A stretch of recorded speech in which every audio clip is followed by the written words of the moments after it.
Earlier this month, Joe Biden came under criticism from fellow NATO members for supplying cluster munitions to Kiev, as Ukraine's counteroffensive sought to change the tide. Now the US has confirmed the controversial weapons have been deployed.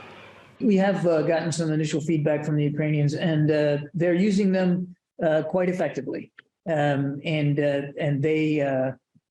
They have, again, without violating their operational security, I would just tell you that they're using them appropriately, they're using them effectively, and they are actually having an impact on Russia's defensive formations and Russia's defensive maneuvering. Russia, Ukraine and the US are not signatories to the Convention on Cluster Munitions, which outlaws the stockpiling or use of the weapons in more than 100 countries. A cluster bomb is an explosive that releases a large number of smaller bombs upon detonation, designed to kill indiscriminately over a wide area.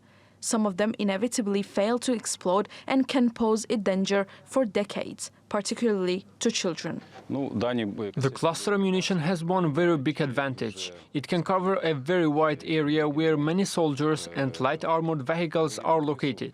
With these shells, we can stop them and help our infantry advance. Thus, the enemy will be hindered from advancing, and our troops can conquer advantage positions.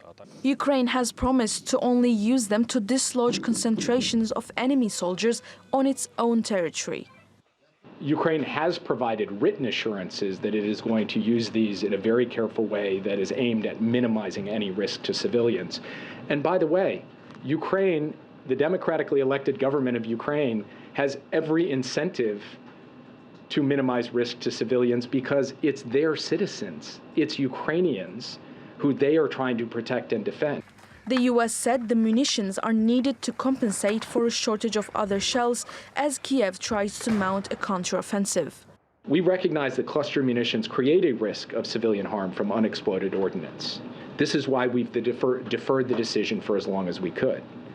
But there is also a massive risk of civilian harm if Russian troops and tanks roll over Ukrainian positions and take more Ukrainian territory and subjugate more Ukrainian civilians because Ukraine does not have enough artillery.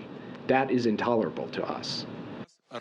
President Vladimir Putin says that Russia has a sufficient stockpile of cluster bombs and will not hesitate to use them in retaliation. Sena Saylan, TRT World.